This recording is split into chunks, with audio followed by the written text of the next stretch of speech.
아침과 저녁에 수고하여 다 같이 일하는 온 식구가 한 상에 둘러서 먹고 마셔 여기가 우리의 낙원이라 고마워라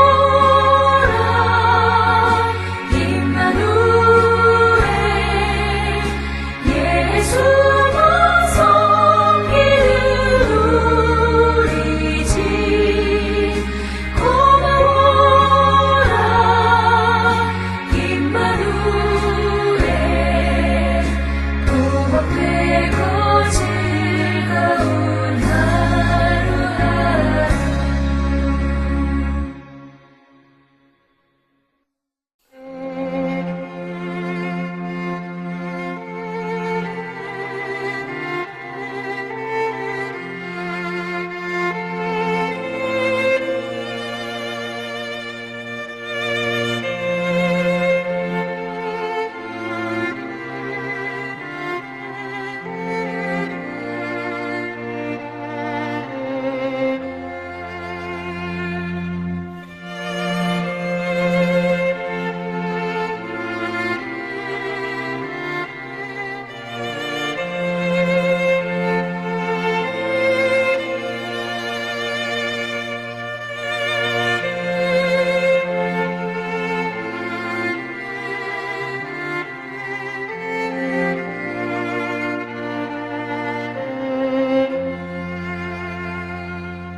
우리가 마음의 뿌림을 받아 악한 양심으로부터 벗어나고 몸은 맑은 물로 씻음을 받았으니 참마음과 온전한 믿음으로 하나님께 나아가자.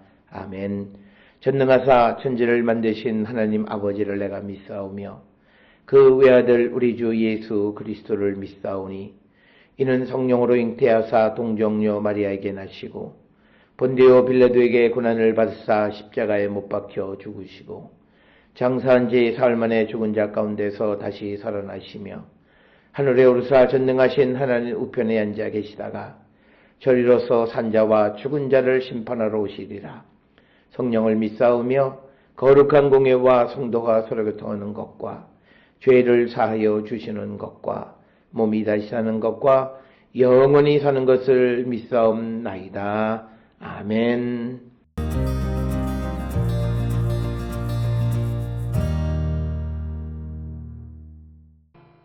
너희가 이런 일도 행하나니 곧 눈물과 울음과 탄식으로 여호와의 제단을 가리게 하는도다.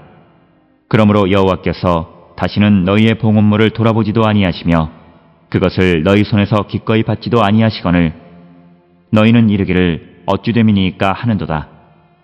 이는 너와 내가 어려서 맞이한 아내 사이에 여호와께서 증인이 되시기 때문이라. 그는 내 짝이요 너와 서약한 아내로 돼 내가 그에게 거짓을 행하였도다. 그에게는 영이 충만하였으나 오직 하나를 만들지 아니하셨느냐? 어찌하여 하나만 만드셨느냐? 이는 경건한 자손을 얻고자 하심이라.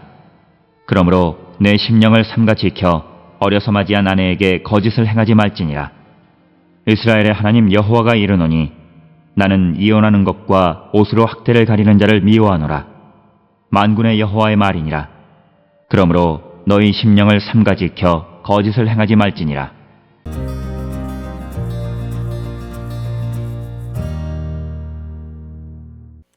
오늘 우리가 함께 읽은 말라기 3장, 2장 우리가 함께 읽은 말라기 2장 13절로 16절은 유다 공동체의 결혼 언약 배반과 이혼 문제를 다루는 단락이 되겠습니다. 앞선 말라기 2장 10절로부터 12절이 이방신앙과 결속된 결혼을 통해 공동체의 거룩성이 훼손되는 문제를 다루었다면 이제 2장 13절로부터 16절은 젊은 시절에 아내를 버리는 행위를 통해 언약적 신실성이 무너진 문제를 고발합니다. 그래서 이 두 단락은 서로 분리된 주제가 아니라 하나의 흐름 속에 있고, 유다 남자들은 한편으로는 이방 신앙과 결속된 결혼을 추구하면서 다른 한편으로는 젊은 시절에 언약을 맺은 아내를 배신했다라고 하는 것. 그래서 말라기는 이것을 단순한 가정 문제로 보지 않고 하나님 앞에서 예배를 막는 언약 배반으로 규정하는 그런 내용이 되겠습니다. 특별히 오늘 주시는 이 말씀 가운데에 이제 내 젊은 시절의 아내라든지 내 짝, 그리고 내 언약의 아내 너희 심령을 삼가 지켜라, 또는 나는 이혼하는 것을 미워한다, 이런 것들이 중요한 표현이 되겠고, 본문은 결혼을 사적인 감정의 결합으로만 보지 않고 하나님이 증인이 되시는 언약적 관계로 이해합니다. 그러므로 배우자에 대한 배신은 단순히 인간관계의 파탄이 아니라 하나님 앞에서의 신실성 상실의 문제가 되겠습니다. 먼저 13절에 너희가 이런 일을 행하나니 곧 눈물과 울음과 탄식으로 여호와의 제단을 가리게 하는도다. 그러므로 여호와께서 다시는 너희의 봉헌물을 돌아보지도 아니하시며 그것을 너희 손에서 기꺼이 받지 아니하시거늘. 그래서 공동체가 제단을 눈물과 울음과 탄식으로 덮고 있지만 하나님께서는 그들의 재물을 돌아보지 않으신다, 이렇게 말하고 있습니다. 그리고 너희가 이런 일도 행하나니라는 표현은 앞선 2장 10절로 12절에 죄에 더하여 또 다른 죄가 있음을 알리는 겁니다. 그래서 제사장과 백성은 예배의 형식은 유지하여 하고 있었지만 삶의 언약적 불성실 때문에 예배는 하나님께 받아들여지지 않았습니다. 여호와의 제단을 눈물과 울음과 탄식으로 덮는다는 표현은 두 가지 방식으로 이해될 수 있는데, 하나는 버림받은 아내들의 눈물로 이해할 수 있고, 이 경우 제단은 억울하게 버림받은 여성들의 탄식으로 덮여 있고 하나님은 그들의 억울함을 들으시는 분으로 나타납니다. 또 하나는 제물을 드리는 남자들의 종교적 탄식으로 이해할 수도 있습니다. 그럴 경우에는 그들은 예배가 받아들여지지 않는 것에 대해 울고 있었지만 정작 자신들의 언약 배반을 회개하지는 않은 자들입니다. 그래서 문맥상 두 의미가 함께 작용한다 볼 수 있습니다. 버림받은 아내들의 눈물이 하나님 앞에 올라가고 동시에 죄를 지속하면서 예배의 응답만 요구하는 남자들의 종교적 탄식이 헛된 것으로 드러나는 그런 내용이 되겠고, 다시는 너희의 봉헌물을 돌아보지도 아니하시며 그것을 너희 손에서 기꺼이 받지도 아니하신다라는 말은 예배와 윤리가 분리될 수 없음을 강하게 보여줍니다. 흠 있는 제물을 드리는 문제는 말라기 1장에서 이미 지적되었지만 여기서는 제물의 질보다 제물을 드리는 사람의 삶이 문제로 제기됩니다. 그래서 하나님은 제물 위에 제단 위에 제물만 보시는 것이 아니라 제물을 드리는 자와의 관계, 그리고 책임과 신실성을 보시는 분이시다. 그래서 2장 13절은 예배의 실패의 원인을 예배 절차나 제물의 부족에서 찾지 않고 예배가 막히는 이유는 하나님께서 언약 배반자들의 제물을 받지 않으시기 때문이다, 이렇게 설명하는 것이 오늘 주시는 본문의 말씀이 되겠고, 말라기 2장 14절에 너희가 이르기를 어찌 됨이니까 하는도다. 이는 너와 내가 어려서 맞이한 아내 사이에 여호와께서 증인이 되시기 때문이라. 그는 내 짝이요 너와 서약한 아내로되 내가 그에게 거짓을 행하였도다. 그래서 백성의 항변으로 시작되는 14절에서 어찌 됨이니까 라고 묻는 질문입니다. 이는 자신들의 제사가 왜 받아들여지지 않는지 이해하지 못하는 태도이고, 말라기의 논쟁 형식에서 백성은 자주 하나님의 고발을 인정하지 않고 반문하는 것입니다. 우리가 어떻게 주의 이름을 멸시하였나이까? 우리가 어떻게 주를 더럽게 하였나이까? 라는 식의 반문과 마찬가지로 여기서도 그들은 자기 죄를 깨닫지 못하고 있습니다. 이에 대한 하나님의 대답은 분명한 것으로 여호와께서 너와 내 젊은 시절의 아내 사이에 증인이 되셨다. 즉 결혼은 단순히 두 사람 사이의 사적 계약이 아니라 하나님 앞에서 맺어진 언약적 관계임을 말하면서 하나님은 결혼의 외부 관찰자가 아니라 그 언약의 증인이시다 이렇게 말합니다. 그러므로 배우자를 배신하는 것은 사람에게만 잘못하는 것이 아니라 하나님 앞에서 맺은 언약을 훼손하는 것임을 말하고 있고, 젊은 시절의 아내는 남자가 젊었을 때 맺은 첫 언약적 배우자를 가리키는 것이고, 이 표현은 단순한 나이가 어린 아내라는 것을 뜻하지 않고 오랜 세월 함께한 언약의 동반자란 의미가 되겠습니다. 그래서 말라기는 남자가 자신의 삶의 초기에 함께한 아내를 버리고 새로운 결혼 관계를 추구하는 행위를 신랄하게 비판하고 있습니다. 내가 그에게 거짓 행하였도다에서 거짓을 행하다 또는 배신하다라는 말라기 2장 전체의 핵심 동사인데, 이 단어는 형제에게 행한 배신, 하나님께 대한 배신, 아내에 대한 배신을 하나로 묶는 그런 의미를 지니고 있습니다. 그래서 말라기는 결혼 파탄을 단순한 감정의 변화나 사회적 간섭의 문제로 보지 않고 언약적 신의 파괴로 보는 겁니다. 그는 내 짝이요 내 언약의 아내라는 표현은 결혼의 신학을 압축적으로 보여주고 있습니다. 짝은 동반자, 친구, 함께하는 사람을 뜻하는 그런 단어이고, 아내는 남자의 소유물이 아니라 가문의 수단이 아니라 삶을 함께하는 동반자임을 말하고 있습니다. 언약의 아내는 결혼관계가 언약의 성격을 가진다는 사실을 직접적으로 말하고 있습니다. 이것은 구약에서 결혼을 가장 분명하게 언약의 범주로 설명하는 중요한 구절 가운데 하나가 되겠습니다. 그래서 말라기 2장 14절은 결혼을 신학적으로 재정의하는데, 결혼은 욕망의 충족이나 사회적 지위를 확보하는 것이 아니라 하나님이 증인이 되시는 신실한 동행의 관계이다. 그래서 이 관계를 깨트리는 것은 배우자에게 상처를 주는 것을 넘어 하나님 앞에서 불신실함이다라고 하는 것을 강조합니다. 이어서 15절에 그에게 영이 충만하였으나 오직 하나를 만들지 아니하셨느냐, 어찌하여 하나만 만드셨느냐, 이는 경건한 자손을 얻고자 하심이라. 그러므로 내 심령을 삼가 지켜 어려서 맞이한 아내에게 거짓을 행하지 말지니라.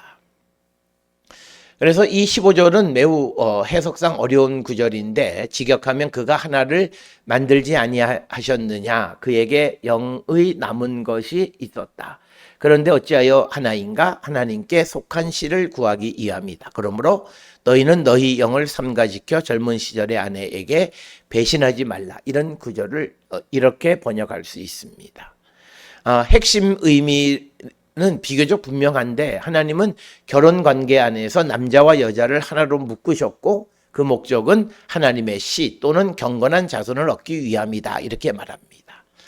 여기서 하나는 창세기 2장 24절의 한몸 전통과 연결되어질 수 있습니다. 하나님이 결혼을 통해 하나됨을 이루셨다면 하나됨을 깨트리는 것은 하나님의 창조 질서와 언약 질서를 훼손하는 일이다.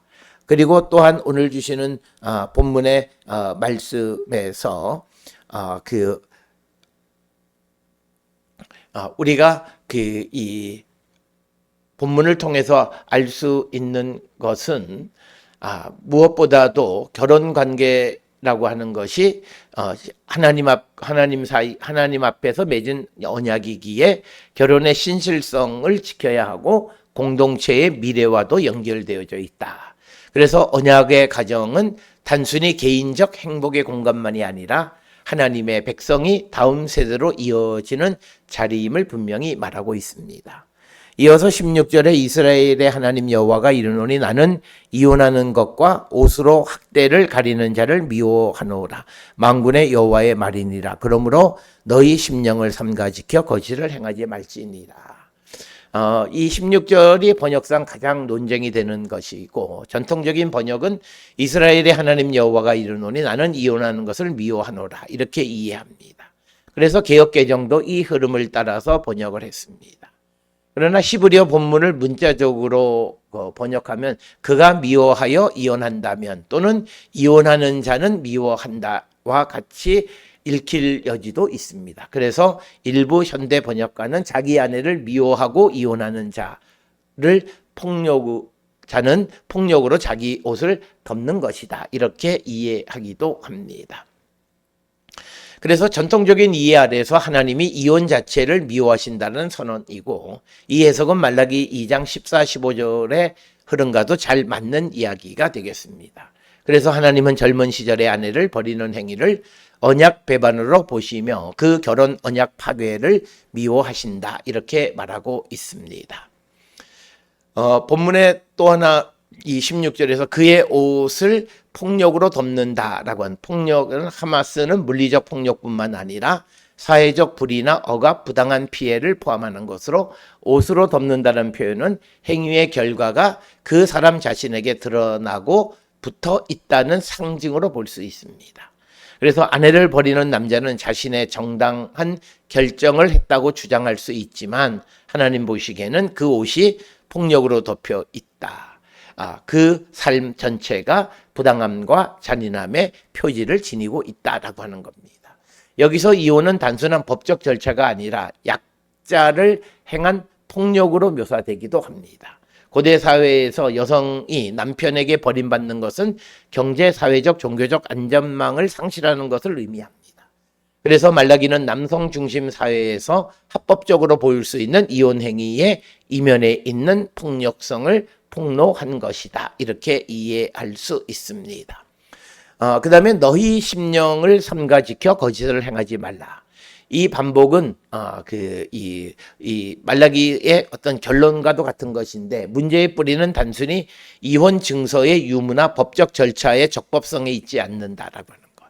내면의 불성실, 언약에 대한 경시, 배우자를 도구처럼 여기는 마음에 있다라고 하는 것을 강조하고 있습니다. 그래서 말라기 2장 16절은 결혼 언약의 신성함과 배우자에 대한 책임을 강하게 선포하는 그런 말씀이 되겠습니다. 오늘 주시는 본문의 말씀에서 13절로 16절은 예배와 결혼 윤리가 분리될 수 없다, 이것을 강조하고 있고, 유다 공동체는 제단의 제물을 드리고 눈물로 호소하지만 하나님은 그들의 제물을 받지 않는다. 그 이유는 그들이 젊은 시절의 아내를 배신했기 때문이다. 이렇게 말씀하고 있으므로 하나님께 드리는 예배는 배우자와 이웃에게 행하는 신실함과 분리되지 않는다라고 하는 것. 그리고 또 하나, 결혼이 언약이라는 점을 강조하고 있습니다. 그래서 아내를 내 언약의 아내라고 부르는 것도 이와 같은 것이 되겠습니다. 그래서 결혼은 단순한 감정의 결합이나 사회적 계약이 아니라 하나님 앞에서 맺어진 언약이다. 그러므로 결혼관계의 파괴는 단순한 개인적 결정이 아니라 하나님이 증인이 되신 언약을 훼손하는 행위임을 분명히 말하고 있습니다.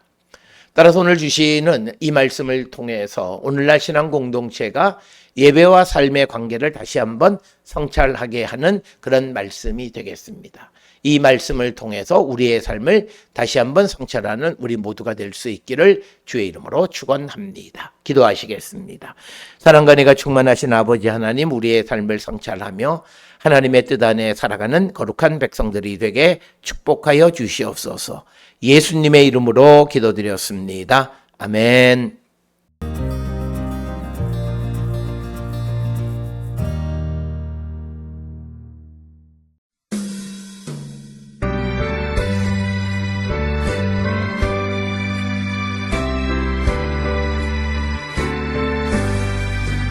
아침 해가 돋을 때 만물 신선하여라. 나도 세상 지낼 때 햇빛 되게 하소서. 주여 나를 도우사 세월 허성한 고서 어두운 세상 지낼 때 햇빛 되게 하소서. 새로운 광음을 보람 있게 보내고 주의 일을 행할 때 햇빛 되게 하소서. 하소서. 주여 나를 도우사 세월 하성한 고서. 어두운 세상 지낼 때 햇빛 되게 하소서. 한번 가면 나무는 빠른 광음 지날 때 귀한 시간 맞춰서 햇빛 되게 하소서. 주여 나를 도우사 세월 하성한 고서. 어두운 세상 지낼 때 햇빛 되게 하소서.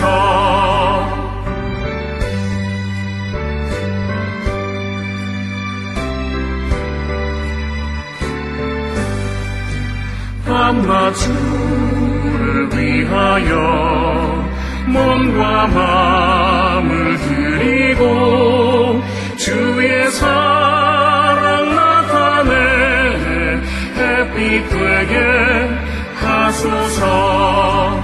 주여 나를 도우사 세월 하성한 고서. 어두운 세상 지낼 때 햇빛 되게 하소서. 아멘.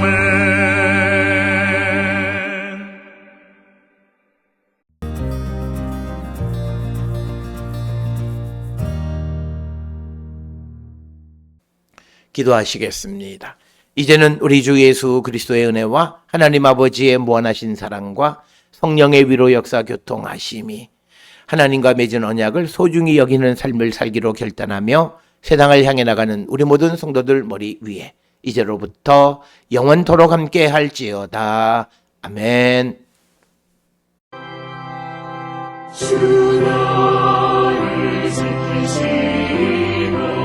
그 얼굴을 내게 돌리시고